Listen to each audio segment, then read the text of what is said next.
there, Year 3, and welcome to Set B of the Tinderbox. So once again, we are going to go straight into the questions and figure out how we can achieve full marks for each answer. Again, if you do need me to reread you the text, just rewatch the beginning of the Set A video from yesterday and you can see that. Otherwise, we're going to go straight into the questions for this one. So here we go. Question number 1 in the vocabulary section. Look at the first paragraph beginning an old witch. Find and copy a word that means inside. So look at the paragraph beginning an old witch. Find and copy a word that means inside. So we need to find that paragraph that begins with an old witch. So it's right there at the top. It's the second one. An old witch met him on the road. She was an ugly to look at. Her bottom lip hung down to her chest. So what am I doing? Finding and copy one word that means the same as inside. So what means the same as inside? Let's have a look. What a fine knapsack you have there. You're the very picture of a fine soldier. You ought to have as much money as you can carry. Thank you, witch, said the soldier. Do you see the great tree, witch pointing beside him? It's hollow. Within, that's the one, isn't it? Okay, that means the same thing as inside, within. So that is the word within. That's the one I'm going to write down. Question 2. Look at the paragraph beginning, get money, answered the witch. What does the word savage mean? So, look at the paragraph beginning, get money, answered the witch.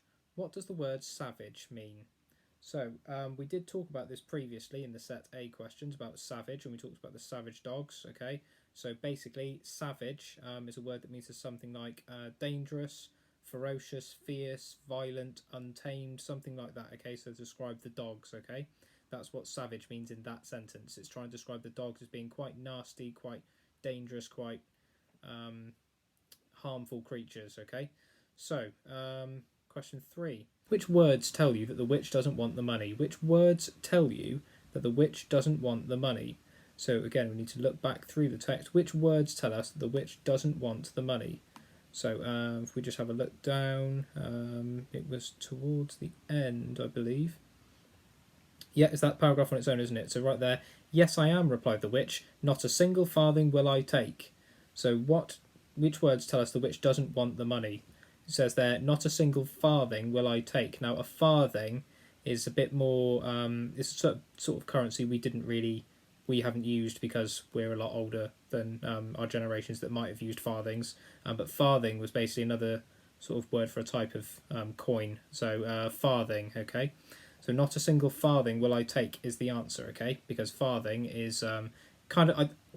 correct me if I'm wrong, parents, but if you know, I don't know if you do know, but a farthing I'm pretty sure meant a penny. It might have done. I can't remember. My grandpa told me once, but I can't remember. Sorry about that. Yeah, pretty sure it means a penny. But anyway, not a single farthing will I take is the answer to that one, okay? Or if you wrote down... For you shall bring me nothing but an old tinderbox. That also tells me that she's not going to take any money because all she wants is the tinderbox. So if you wrote, for you shall bring me nothing but an old tinderbox, that would get you the mark. If you put the whole thing, I'd also give you the mark, okay? So yeah, that's fine. Right, retrieval. Question 4. What will the soldier find when he reaches the bottom of the tree? Tick 1. What will the soldier find when he reaches the bottom of the tree? Tick 1. So is it a chest full of gold, a blue check apron, a dog with eyes as large as saucers, or a large haul? So what would the soldier find when he reaches the bottom of the tree? Well, we actually know that what happens here because he actually does go.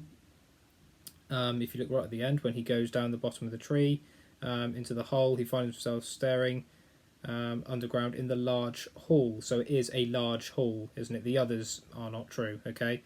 At the bottom of the large tree, bottom of the tree is a large hall. Right, question 5. Write 3 things the soldier can get if he helps the witch. Write 3 things the soldier can get if he helps the witch. So 3 things the soldier can get if he helps the witch. So if you remember, we know it's to do with money because those are all the things the witch was listing. But she listed some different types of money, didn't she? So she started off with, it is copper there. If you'd rather have silver, you must go into the next room. And if you prefer gold, you can get that too, but you need to go into the third room. So the 3 things I've written down are copper, silver, and gold. Okay, those are the 3 things. Copper, silver, gold. Those are the 3 things that he can get. They're all different types of money, okay, of different values, so copper, silver, and gold. Right, question 6. What does the witch want from the soldier? What does the witch want from the soldier? We actually just said this not that long ago.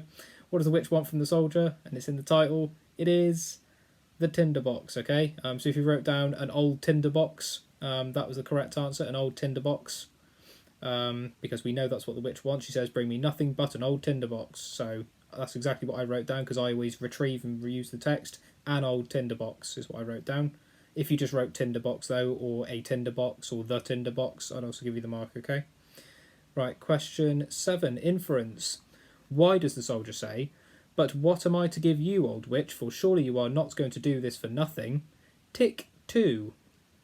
So why does the soldier say, what am I to give you, old witch, for surely you are not going to do this for nothing? Tick 2. So why does the soldier say, but what am I to give you, old witch, for surely you are not going to do this for nothing? So he's saying that because he doesn't think, obviously, that he's just going to go do this for no reason. He's going to go, oh, well, I'm going to get loads of gold. Surely you wouldn't tell me this for no reason. You want something back, don't you? Okay.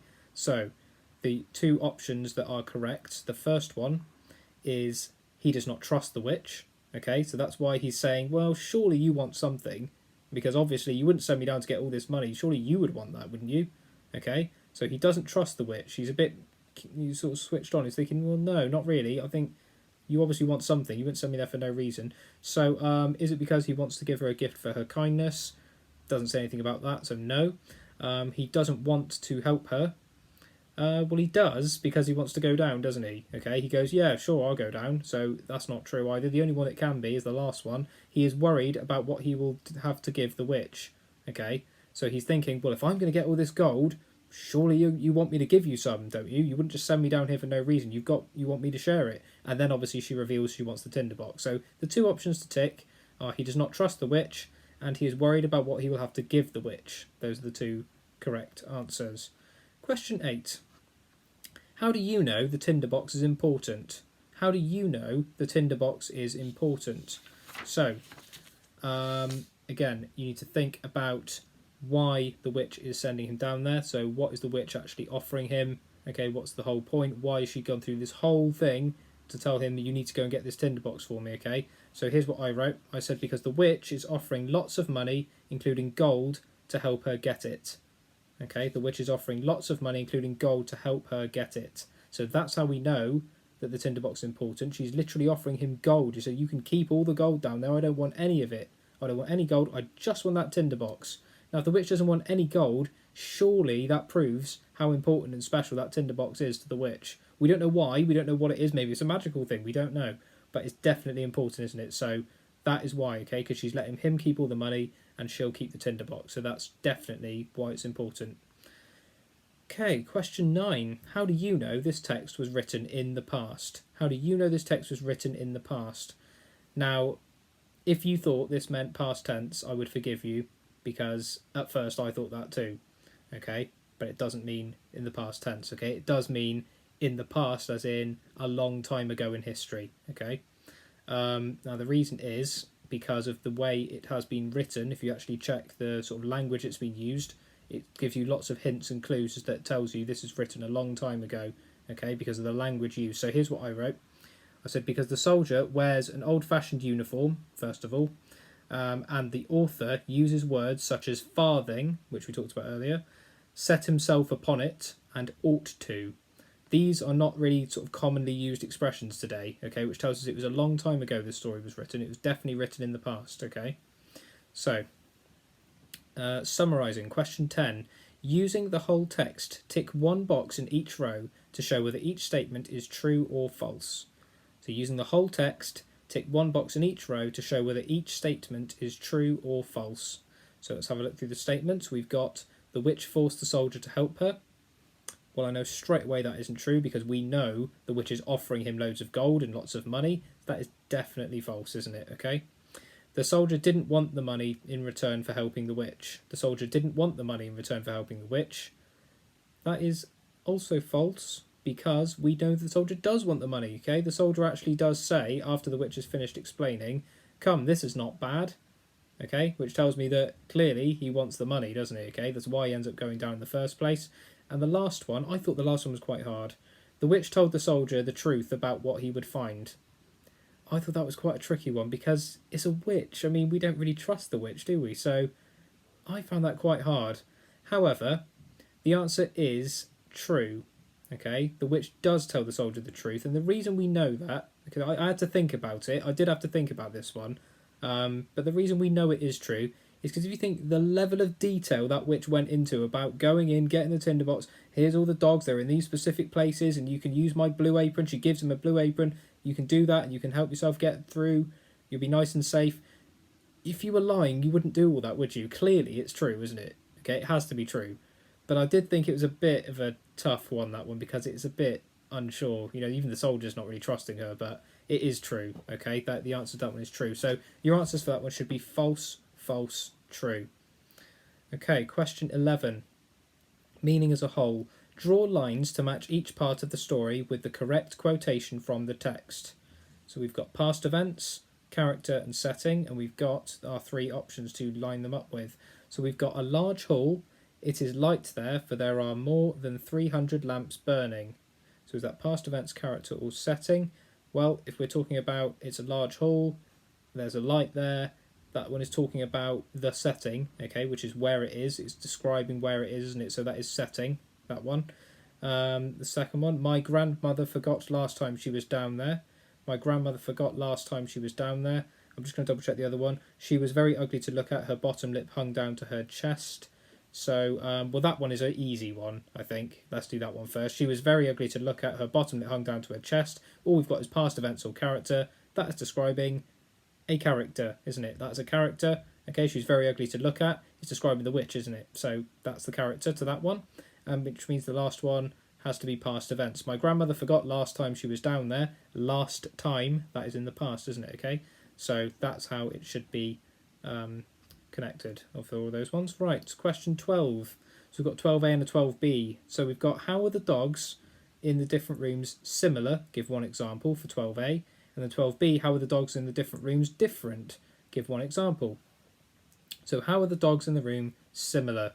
So the dogs are similar, and again I double checked the text to make sure I had this right, but we know, here's what I wrote. I said they all have large eyes and they're all guarding the chest. Okay, they all have large eyes because the witch does describe all of their eyes as being really, really large. Okay, but how are they different? Okay, they're all different because of the sizes. Okay, and I gave some examples of mine, I think. Yes, I did. Let me read out mine. So I said their eyes are different sizes. One has eyes as large as saucers, one has eyes as large as mill wheels, and one has eyes as large as the round tower at Copenhagen. Okay, so the theme commonly is they're all large eyes, so that's the similarity. They're large, but how are they different? One has eyes as large as saucers, one has eyes as large as mill wheels, and one has eyes as large as the round tower at Copenhagen. So all of those are the differences in terms of the sizes. So, again, using the text, using the evidence, I've made sure I've proved my point. So that's the 12A and 12B answers for that one. Okay, so thank you very much, everyone. That's the end of the Tinderbox. I do hope you enjoyed. I think that was quite an interesting story for that one. As I said, from now on, the rest of the text we'll be doing for the rest of the term will be non-fiction texts. Okay, we're going to get into the non-fiction ones. We've done lots of fiction so far. That was the final fiction one. I just wanted to make sure we did it too. But yeah, we're now going to be doing the non-fiction text. So tune in tomorrow and we'll be having a new text, a non-fiction text, which is going to be really good. It's one of my favourite topics. So we'll see what that is tomorrow. Take care.